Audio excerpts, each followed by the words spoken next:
Good morning, students. On yesterday, we have seen how the hydrogen bonds are formed. Actually, the bond between polar hydrogen and most electronegative element like fluorine, nitrogen, oxygen is called hydrogen bond.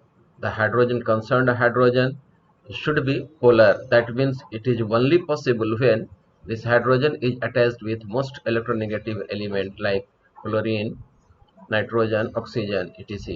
ना अब हम लोग देखने जा रहे हैं types of hydrogen when the hydrogen bond is formed in between two molecules whether the molecules are different or same molecules. ठीक है मतलब same type of molecules, then it is known as intermolecular hydrogen bonding. When same type of molecules are present, then it is known as homo intermolecular hydrogen bonding, and when two different molecules are used to form the hydrogen bond, then it is known as hetero intermolecular hydrogen bond. And when the hydrogen bond is formed in between within the same molecule, then it is called intramolecular hydrogen bond. आइए मैं इस कुछ example लेकर के आपको समझाता हूं.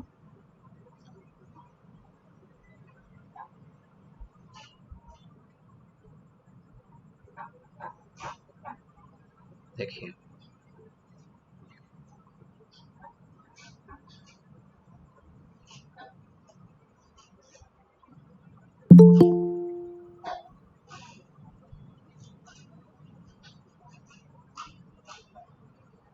इस कंपाउंड का नाम है फेनॉल. हाइड्रोजन यहाँ पोलर है because it is less electronegative in the comparison of oxygen. ना oxygen is more electronegative, consequently it will withdraws bonded electron of hydrogen towards itself, so that its electron will shift towards the oxygen atom, and it will get slightly negative charge and hydrogen will get slightly positive charge. That means hydrogen becomes polar और ये hydrogen आपका polar हो गया. ठीक है, इसी में हम नाइट्रो ग्रुप लगा दिए. क्या लगा दिए? नाइट्रो लगा दिए, नाइट्रो ग्रुप लगा दिए.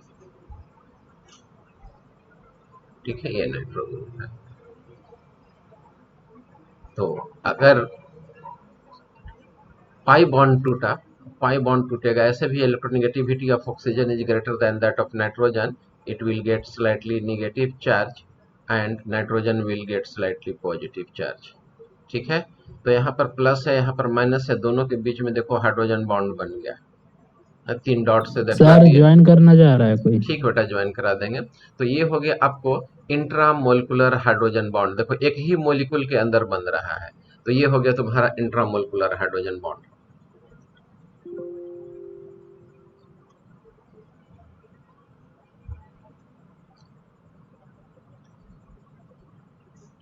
क्या राहुल, लेट क्यों कर दिया राहुल?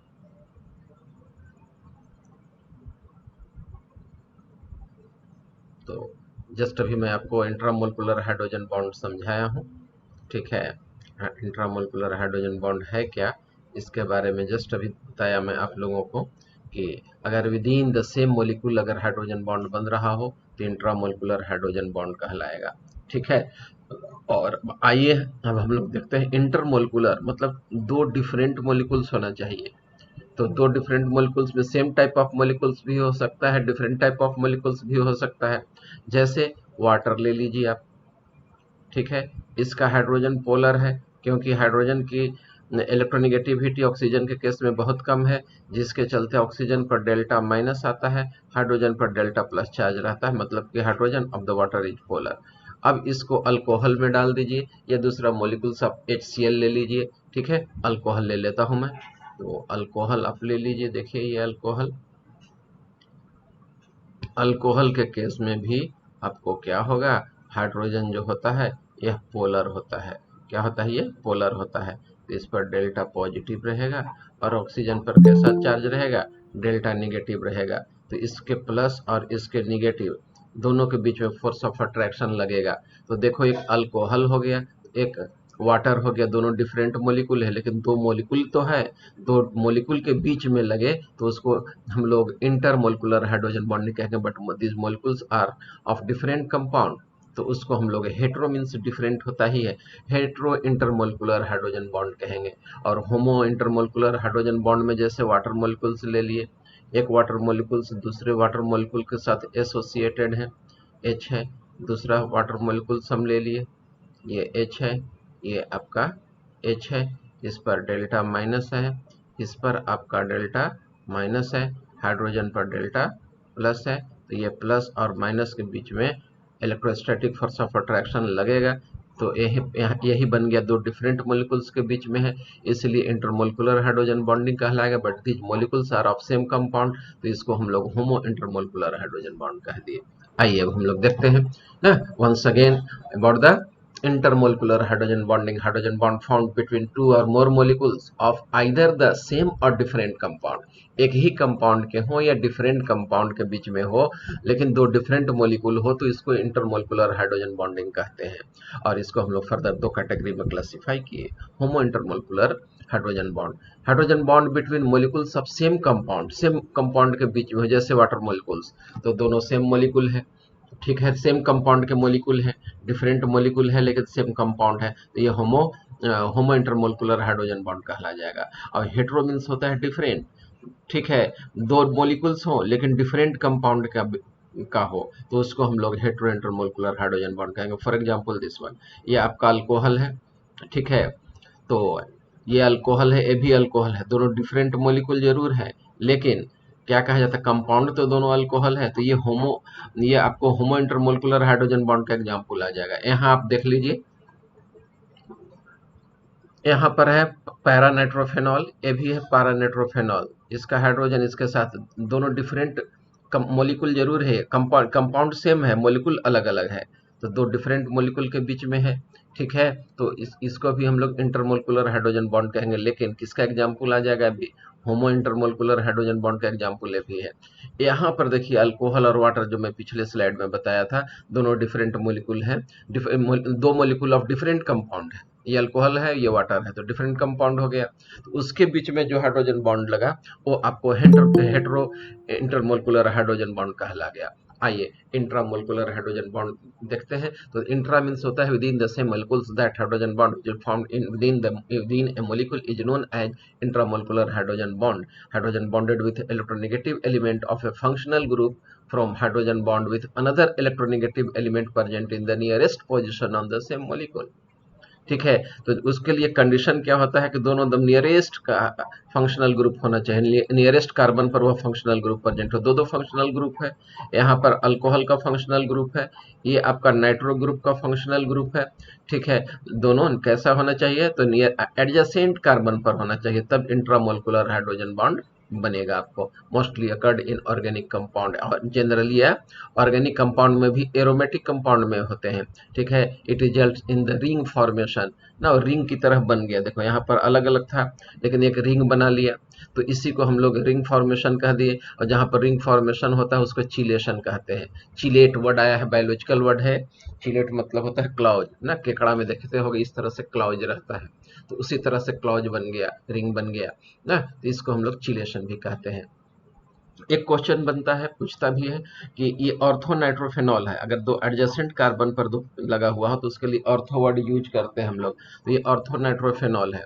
और इसके प्रीवियस स्लाइड जो आप देख रहे थे, ये ना, ये पैरा है, एक दूसरे के जस्ट अपोजिट है, OH इसका यहाँ है तो नाइट्रो यहाँ है, इसमें OH यहाँ है तो नाइट्रो यहाँ है, जस्ट अपोजिट है, तो इस पोजीशन को पैरा पोजीशन कहते हैं। तो पैरा नाइट्रोफेनॉल जो होता है इसका मोलिकुलर एसोसिएशन हो जाएगा, एक मोलिकुल के साथ डिफरेंट मोलिकुल्स कनेक्ट होते चले जाते हैं हाइड्रोजन बॉन्डिंग के चलते, जिसके चलते इसमें there will be large number of molecules associated, due to which the molecular weight of the compound will increase, consequently their boiling point increases, while in the case of orthonitrophenol, see it is orthonitrophenol, it prevents the molecular association. Why? So their hydrogen and oxygen are engaged themselves within a molecule to form the hydrogen bonding, therefore association of molecule is not possible, these will be dissociated, consequently their boiling point will be very low, और इनके molecules का जो boiling point होता है ऐसे compound का बहुत कम होता है, और steam volatile होता है, when the steam is passed, ठीक है, they will start to boil, they will be evaporated, इसलिए ऐसे। तो क्वेश्चन यहाँ से बनता है, why orthonitrophenol is steam volatile, तो क्वेश्चन होगा बिकॉज ऑफ, आंसर होगा इसका because of intramolecular hydrogen bonding. चलिए, इफेक्ट इन फिजिकल प्रॉपर्टीज अब हम लोग देख लीजिए क्या होता है इसमें। तो पहला हो गया आपका सोलुबिलिटी, ठीक है। एक मिनट जी, सर एक लड़का ज्वाइन करना चाहता है। ज्वाइन करा दूंगा।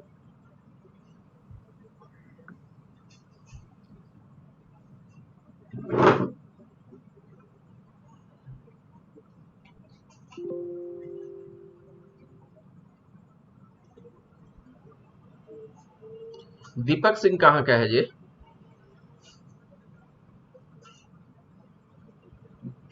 तो हम लोग देख रहे थे इफेक्ट ऑन फिजिकल प्रॉपर्टीज में पहला हो गया सोलुबिलिटी।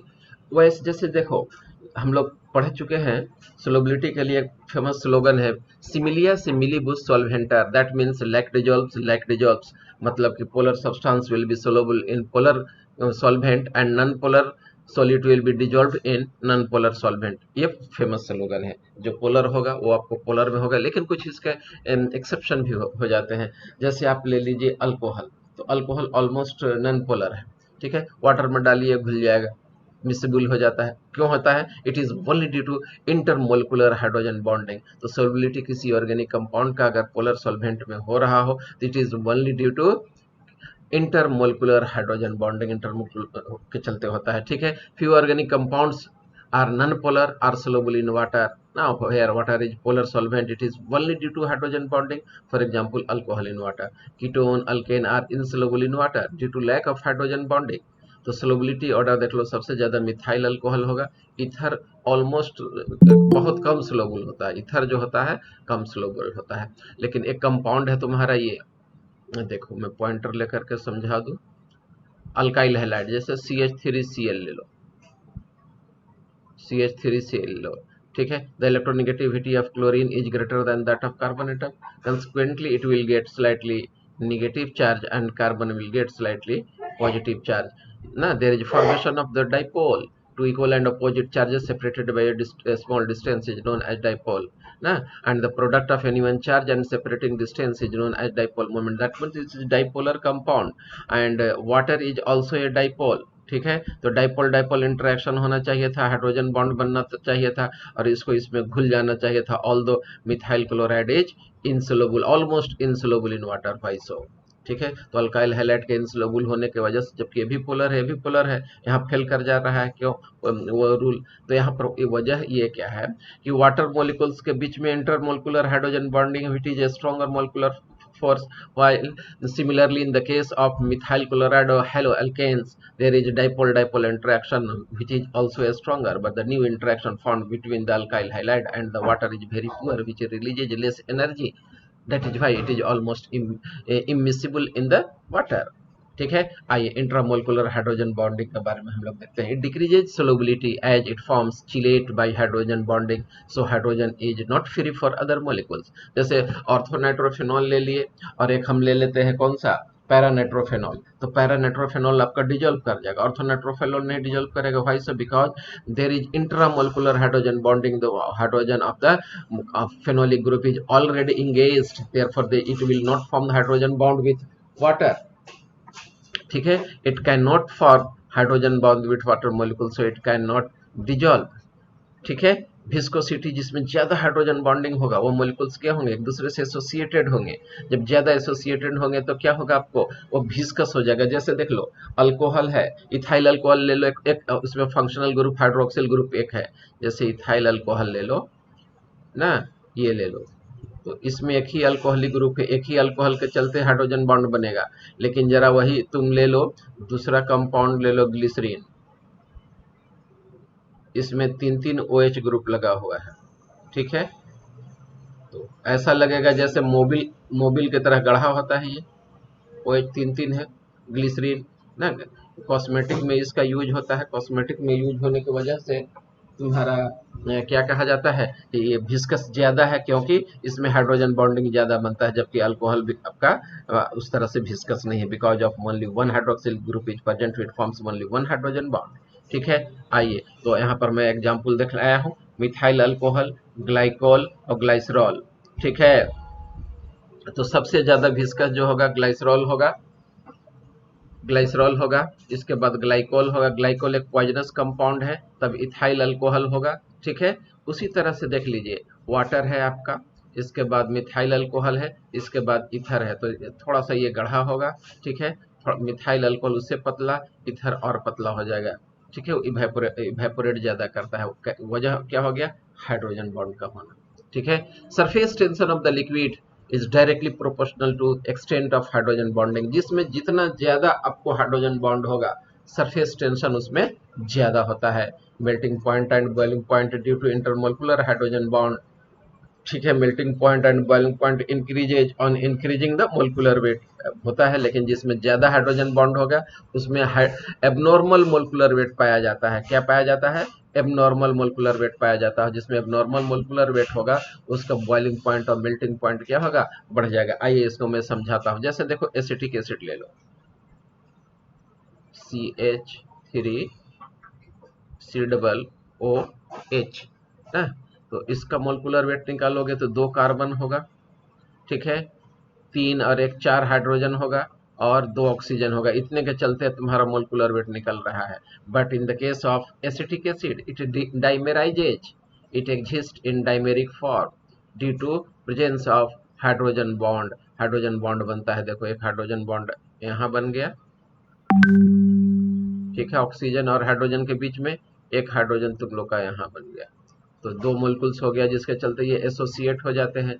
तो पहले मोलिकुलर वेट 1 मोलिकुल के चलते निकाल रहे हैं, लेकिन यहाँ 2 मोलिकुल्स हो गया, तो मोलिकुलर वेट बढ़ गया, तो इसका बॉइलिंग पॉइंट क्या होगा, ज्यादा होगा। तो किसी भी कंपाउंड में जिसमें आपका मोलिकुलर एसोसिएशन हो रहा है उसका मोलिकुलर वेट जो होता है नॉर्मली हाई हो जाता है। उसी तरह से एक कंपाउंड है H2O, देखिए H2O और दूसरा है H2S, ठीक है। दोनों में हाइड्रोजन है कॉमन, दोनों में हाइड्रोजन कॉमन है, एक ऑक्सीजन है एक में सल्फर है। दोनों आपका 6th पीरियड का है, किस पीरियड का है, 6th पीरियड का है, चाल्गोजन फैमिली का है। यहाँ जहां आपका वाटर लिक्विड है, H2S क्या है, गैस है। H2S क्या है आपका, गैस है। ये क्या है आपका, लिक्विड है। ये क्या है आपका, लिक्विड है। तो ये लिक्विड है जबकि गैस है, जबकि दोनों एक ही ग्रुप के हैं। ऐसा क्यों, because of presence of hydrogen bonding in water while it is lacking in the H2S. Why so? Because of less electronegativity, larger size of the sulfur. Effect of intermolecular hydrogen bonding on acidic strength पर हम लोग discuss करने जा रहे हैं, ठीक है। Intermolecular hydrogen bond की वजह से एसिड पर क्या उसके एसिडिक स्ट्रेंथ पर क्या असर पड़ता है, इसके बारे में हम लोग चर्चा करने जा रहे हैं। The formation of intramolecular hydrogen bond in conjugate base of an acid gives extra stability to conjugate base and hence acid strength increases. तो एक नया वर्ड आपको आया है, कौन सा, कंजुगेट बेस। तो सबसे पहले तो मैं कंजुगेट बेस हल्का सा समझा दूं, हालांकि एसिड बेस कंसेप्ट में ये पढ़ाऊंगा ही, ठीक है। तो सबसे पहले आप इसको जान जाइए है क्या। जैसे आपको मैं ले लूं C2H5, चाहे इसको छोड़ो, एक आसान सा ले लेता हूं CH3COOH, ठीक है। अब इसमें से एक हाइड्रोजन निकाल दीजिए, तो यह बदल जाएगा किस चीज में, ये बदल जाएगा आपको किस चीज में, तो CH3COO minus plus H plus ना, यही ना है। एसिड वैसे सब्सटेंस होते हैं जो H प्लस लिबरेट करते हैं, एसिड कहलाते हैं। तो H प्लस कौन लिबरेट कर रहा है, ये लिबरेट कर रहा है, ये मिल गया। Now it is not acid ना, now it has a lone pair of electron, it has tendency to donate the electron, and that substance which has tendency to donate the electron are known as base, ठीक है। ये acid था, उसका जो counter part आ गया वो base हो गया, तो यही कंजुगेट एसिड बेस पेयर कहला जाएगा। ये कंजुगेट एसिड हो गया और इस एसिड का कंजुगेट बेस क्या हो गया, एसीटेट आयन हो गया, ठीक है। तो होता क्या है, जिसका बॉन्ड में आपका कंजुगेट बेस में अगर हाइड्रोजन बॉन्डिंग हो रहा हो तो हाइड्रोजन बॉन्डिंग के चलते हाइड्रोजन इंगेज हो जाएगा, कंप्लीट वो इंगेज हो जाएगा। इंगेज हो जाएगा तो hydrogen and completely left in the aqueous solution में चला जाएगा। एक्वस सोल्यूशन में चला जाएगा तो स्ट्रॉन्गर एसिड हो जाएगा। The formation of intramolecular hydrogen bonding in conjugate base of ion acid gives extra stability to conjugate base and hence acid strength increases. ठीक है, और वह क्या हो जाता है, उसमें एक्स्ट्रा स्टेबिलिटी आ जाती है जिसके वजह से वह एसिडिक स्ट्रेंथ बढ़ जाता है। जैसे salicylic acid is stronger than benzoic acid. तो आइए मैं इसको समझाता हूँ। सैलिक एसिड को लेकर के किसके साथ कंपेयर कराता हूँ, बेंजोइक एसिड के साथ कंपेयर कराता हूँ।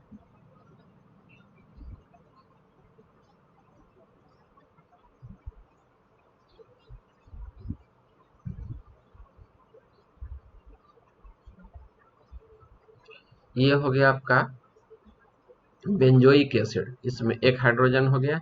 आइए मैं सैलिसिलिक एसिड ले लेता हूँ।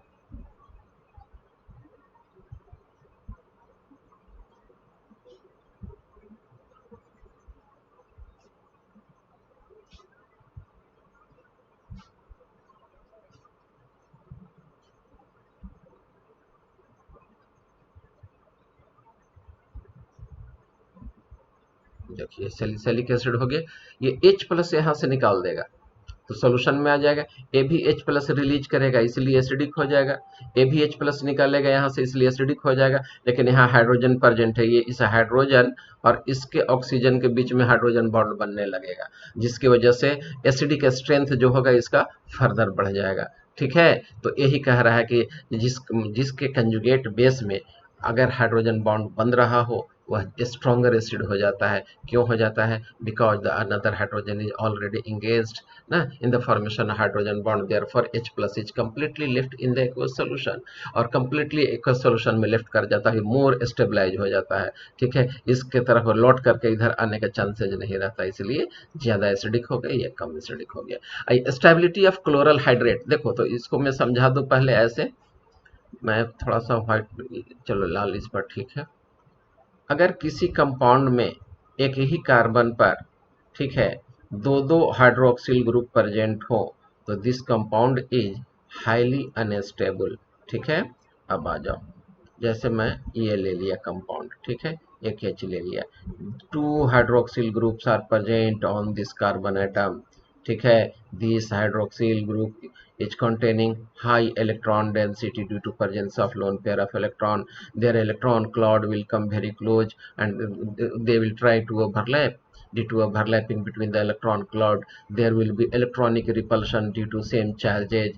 Therefore, they will move apart to each other. Consequently, this compound is highly unstable. And that compound where there is electronic repulsion is highly unstable due to increase in its energy. Since in this compound there is repulsive force between two hydroxyl group, that is why it is unstable। ठीक है, लेकिन ये हो गया मेरा philosophy. अगर bookish language में इसका आंसर देना है तो कैसे दिलाएगा, यहाँ पर OH है, यहाँ पर OH है, it is polar hydrogen, this is polar hydrogen. ठीक है, और यहाँ पर ऑक्सीजन है। Now intramolecular hydrogen bond formation takes place between this hydrogen and oxygen ना, कैसा बनेगा, intramolecular, because it is formed within a molecule due to which water molecules will be eliminated and it will be converted into this compound RCH।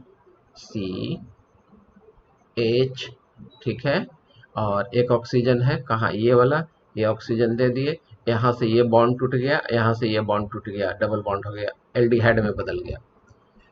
When two or more hydroxyl groups are present on same carbon in any compound, there will be intramolecular hydrogen bonding due to which it is unstable and it will be converted into the carbonyl compound।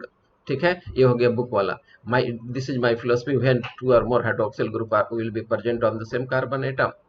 ठीक है, there will be high electron density at the hydroxyl group due to presence of the lone pair of electron there, since they are on same carbon atom, their electron cloud will come closer and they will repel to each other. Due to repulsion their energy will increase, consequently it will be highly unstable compound and finally leads to dehydration and it will be converted into the aldehyde। But see in the case of the chloral, ये आपका chloral है, chloral का diagram मैं अलग से बना दूं तो आपको समझने में ज्यादा आसानी होगा। जैसे क्लोरल आपका ये हो गया, क्लोरल ये है, साकिब मम्मी बुला रही बेटा, जाओ सुन लो।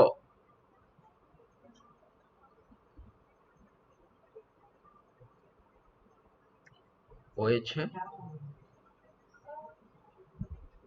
OH है, यहाँ आपका H है ना, यहाँ पर OH है, यहाँ पर OH है,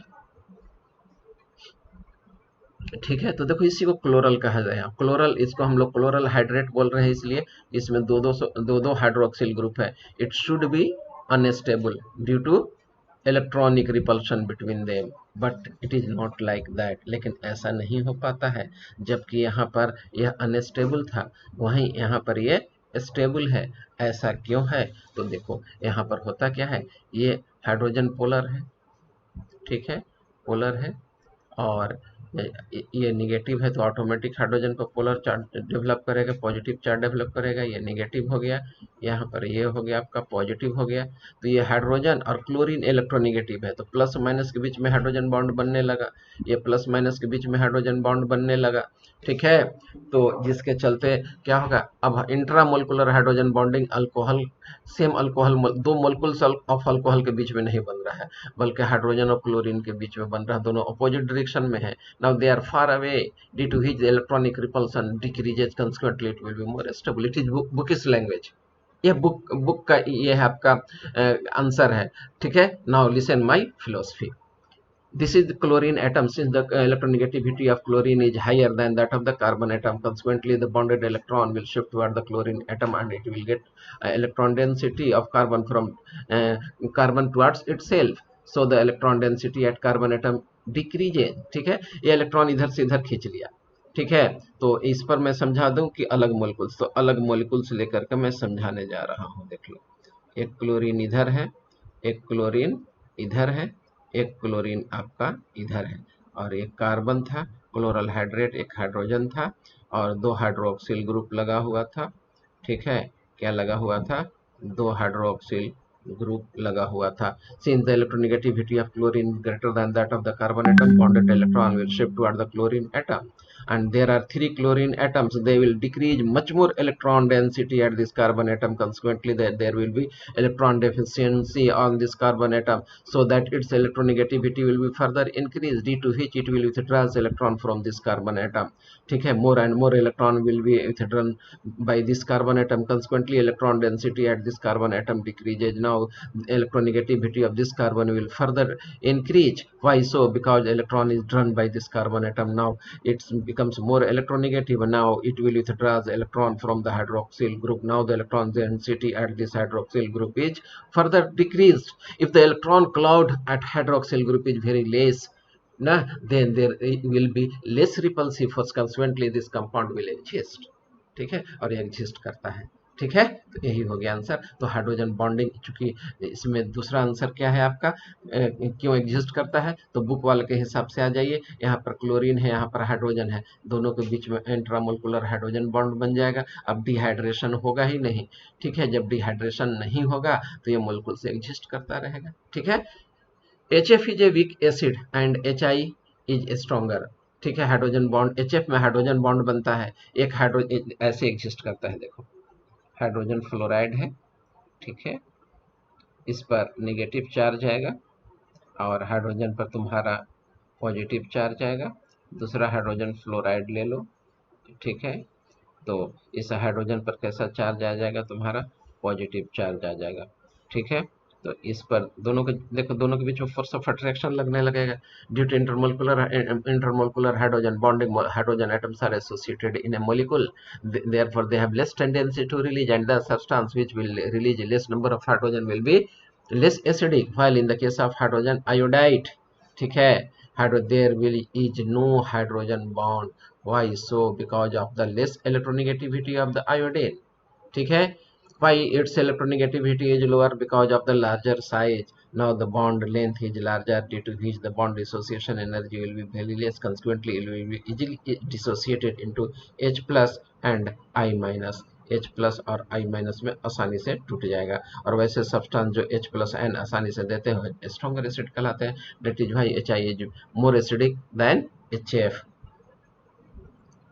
आइए आयनिक और इलेक्ट्रोवैलेंट बॉन्ड हम लोग पढ़ने जा रहे हैं, ठीक है। वैसा chemical bond which is formed by transfer of electron from one more electron positive element to more electronegative element। तो उस बॉन्ड को हम लोग आयनिक बॉन्ड या इलेक्ट्रोवैलेंट बॉन्ड कहते हैं। Chemical bond formed between two और more atoms as a result of complete transfer of one और more electron from one atom to another atom is called ionic or electrovalent bond. Electrostatic force of attraction between cation and anion is called ionic bond। या electrostatic force of attraction लग रहा है, जैसे देखो यहाँ पर sodium है, एक यहाँ पर 281 है, तो इनर्ट गैस कन्फिग्रेशन एक्वायर करना चाहेगा, तो 281 है, तो चाहे तो ये 7 इलेक्ट्रॉन ले ले, ठीक है। 7 इलेक्ट्रॉन लेने के लिए आसान नहीं है, ठीक है। इसकी इलेक्ट्रॉन एफिनिटी हाई होना चाहिए, ठीक है, निगेटिव में, लेकिन ये तो पॉजिटिव में चला जाएगा, 7 लेगा नहीं, ठीक है। इसलिए एक इलेक्ट्रॉन यह लूज कर देगा, लूज करेगा तो देखो इसके आउटरमोस्ट ऑर्बिट में 8 इलेक्ट्रॉन हो जाएगा ना, इनर्ट गैस की तरह बिहेव करने लगेगा, नियॉन की तरह हो जाएगा। 2 एंड 8 कितना होता है, 10 हो जाएगा, तो नियॉन की तरह होने लगेगा।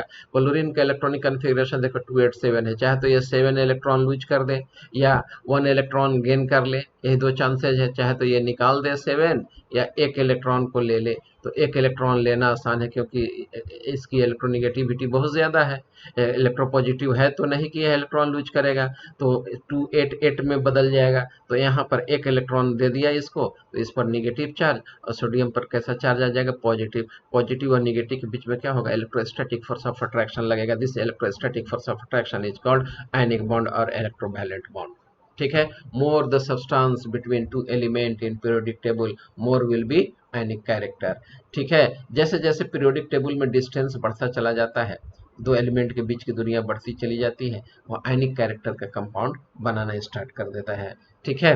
Total number of electron loses और गेन्ड इज कॉल्ड इलेक्ट्रोवैलेंसी। वहाँ हम लोग कोवैलेंसी कहते थे कोवैलेंट के कंपाउंड में, यहाँ इलेक्ट्रोवैलेंसी कहते हैं। The force of attraction is equal in all direction, so ionic bond is non directional. इसमें लाइन ऑफ फोर्सेज पाए जाते हैं ना, और लाइन ऑफ फोर्सेज के बारे में आइडिया मैं आप लोगों को दे चुका हूं। और लाइन ऑफ फोर्सेज में इक्वल एंड अपोजिट फोर्सेज होते हैं, ऑल डायरेक्शन में लगते भी हैं, जिसकी वजह से नॉन डायरेक्शनल हो जाएंगे। और वैसे कंपाउंड जो नॉन डायरेक्शनल होता है, ठीक है, उसमें फोर्स ऑफ अट्रैक्शन क्या होता है, आपका नहीं लगता है, सॉरी, फोर्स ऑफ अट्रैक्शन क्या होता है, जीरो हो जाएगा, टोटल नेट फोर्सेज जीरो हो जाएंगे। तो नॉन डायरेक्शनल है, तो उसमें क्या हो जाता है, नॉन डायरेक्शनल होने की वजह से स्टीरियो आइसोमेरिज्म शो नहीं करेगा वो, ठीक है, जबकि कोवैलेंट कंपाउंड में स्टीरियो आइसोमेरिज्म शो होता है, ठीक है। So a definite three-dimensional structure is formed called crystal lattice. Energy released during the formation of 1 mole of crystal lattice is called lattice energy. एक मोल हम लोग क्रिस्टल बना दे, कोई भी एनी कंपाउंड बना दे, उसमें जो एनर्जी रिलीज होती है उसी एनर्जी को हम लोग लैटिस एनर्जी कहते हैं। Any compounds do not have molecular formula. एक चीज याद रखेंगे, बहुत इंपॉर्टेंट पॉइंट बताने जा रहा हूँ। आयनिक कंपाउंड का कोई मोलिकुलर फार्मूला नहीं होता है, उसका एम्पिरिकल फार्मूला होता है। जैसे NaCl ले लो, तो ये एम्पिरिकल फार्मूला है ना, सोडियम और क्लोरीन का रेशियो जो होता है, ठीक है, 1:1 होता है।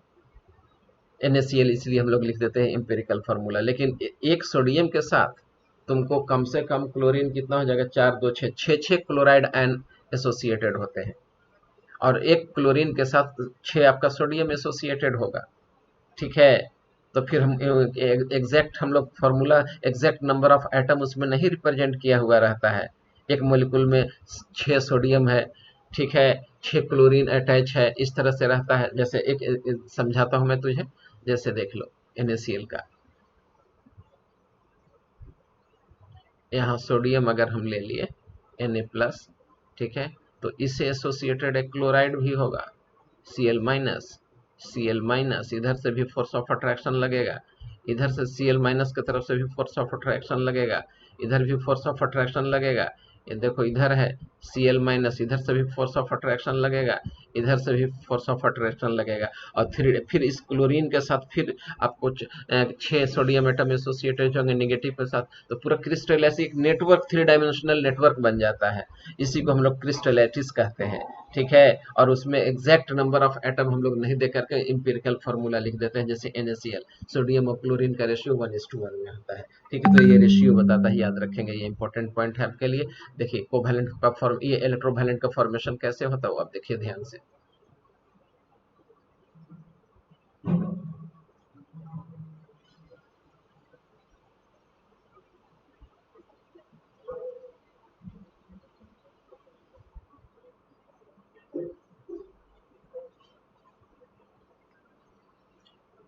चलो अब देखो इसको मैं समझाता हूँ।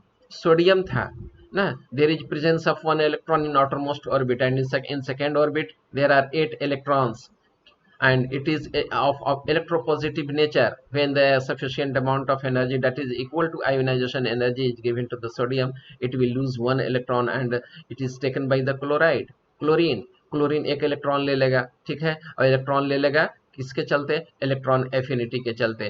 तो इलेक्ट्रॉन एफिनिटी के चलते ले लिया तो इस पर माइनस चार्ज बन गया और इस पर प्लस चार्ज बन गया। तो नेट चार्ज प्लस माइनस कितना हो गया, न्यूट्रल हो गया, जीरो हो गया। और इसके पॉजिटिव और निगेटिव के बीच में क्या लगेगा, फोर्स ऑफ अट्रैक्शन लगेगा। इसी फोर्स ऑफ अट्रैक्शन को हम लोग क्या कहते हैं, क्या इलेक्ट्रोवैलेंट बॉन्ड कह दिए, एनिक बॉन्ड कह दिए ना। पॉजिटिव और निगेटिव के बीच में फोर्स लग रहा है, कटायन और आनायन के बीच में लग रहा है, और एनर्जी रिलीज होगी इसमें। और द एनर्जी क्या कहलाएगा, आपको लैटिस एनर्जी कहलाएगा। तो आइए हम लोग नेक्स्ट स्लाइड देखते हैं। आपका ये आपका वही इलेक्ट्रोवैलेंट बॉन्ड है, देखिए इलेक्ट्रोस्टैटिक फोर्स ऑफ अट्रैक्शन लग, ध्यान से देखिए तब समझ में आएगा। 1 yellow electron of sodium is transferred to chlorine so that the chlorine becomes negatively charged and sodium becomes positively charged. Now there is electrostatic force of attraction acting between the sodium cation and chloride ion. This electrostatic force of attraction between cation and anion is known as ionic bond or electrovalent bond.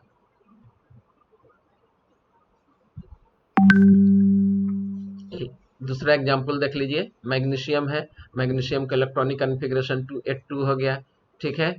तो ये octet rule follow करने के लिए चाहे तो 6 electron कहीं से ले ले या 2 इलेक्ट्रॉन लूज कर दे। ये तो इलेक्ट्रोपॉजिटिव नेचर का होता है, हाई पी इसका होता है कम। तो होगा क्या कि 2 इलेक्ट्रॉन लूज करेगा, कब, जब इसको एनर्जी दीजिएगा। तो 2 इलेक्ट्रॉन लूज करने के बाद 2 पॉजिटिव चार्ज आ गया, इलेक्ट्रॉनिक कन्फिग्रेशन 28 हो गया। क्लोराइड ले लीजिए, तो वैलेंस इलेक्ट्रॉन 7 है, ठीक है, 1 इलेक्ट्रॉन इसको मिलना चाहिए, या 7 निकाल दे तो 7 निकाल लिएगा तो उससे पहले उतने में क्लोरीन जल जाएगा।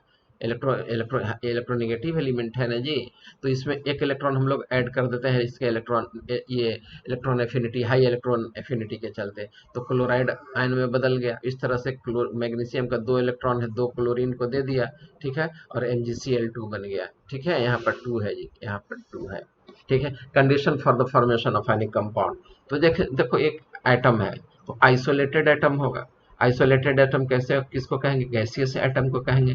क्योंकि सोडियम या मैग्नीशियम तो मेटल होता है, मेटल होता है तो क्या करेंगे, उसको मेटेलिक बॉन्ड से निकालेंगे, सबलाइम कराएंगे, तो सब्लिमेशन एनर्जी के बराबर हो गया वो।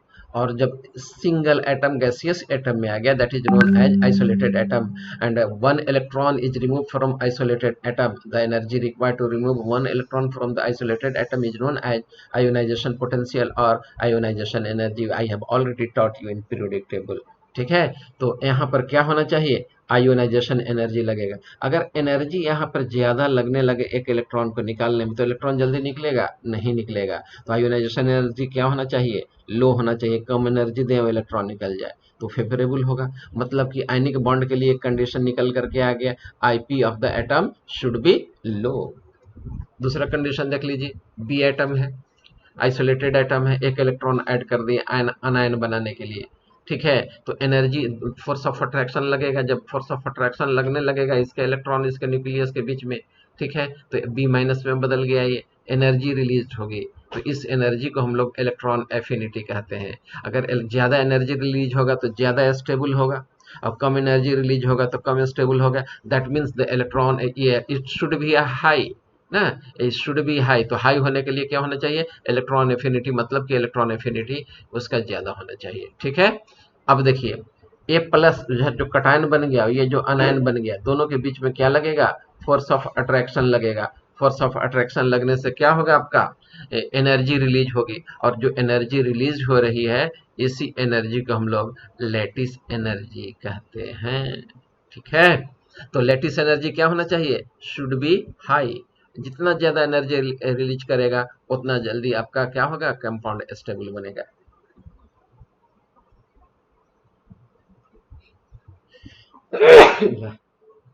देखो तो कंडीशन निकल करके क्या है, IP of metal should be low, ठीक है। और मेटल ये आईपी का ऑर्डर मैं पढ़ा चुका हूँ, ये आईपी का ऑर्डर देख रहे हो। दूसरा कंडीशन क्या है, electron affinity of non metal should B high, ये भी हाई होना चाहिए, ठीक है। लैटिस एनर्जी क्या होना चाहिए, ये भी हाई होना चाहिए। तो ये 3 कंडीशन मिलने हैं, और चौथा एसएम चाहें तो इसमें जोड़ सकते हैं। ओवरऑल जो कंपाउंड बन रहा है इलेक्ट्रोवायलेंट कंपाउंड या एनी कंपाउंड, इसकी एनर्जी क्या होना चाहिए, लो होना चाहिए, मतलब कि एनर्जी ज़्यादा रिलीज होना चाहिए। ठीक है, पीरियोडिक टेबल में आइएगा तो ऊपर से नीचे आइएगा ग्रुप में, तो आपका आईपी क्या होता है, डिक्रीज करता है। लो आईपी सबसे ज़्यादा यहाँ पर होता है, सीजीएम का हो जाएगा। यहाँ से यहाँ आइए तो हाँ, ऊपर में आ जाइए तो ऊपर में फ्लोरीन है, फ्लोरीन के नीचे कौन है, क्लोरीन है। तो सबसे ज़्यादा इलेक्ट्रॉन एफिनिटी क्लोरीन का होता है। ये दोनों के बीच का जो बॉन्ड बनेगा सबसे ज़्यादा आयनिक बॉन्ड होगा, तो caesium chloride most ionic compound हो जाएगा आपको।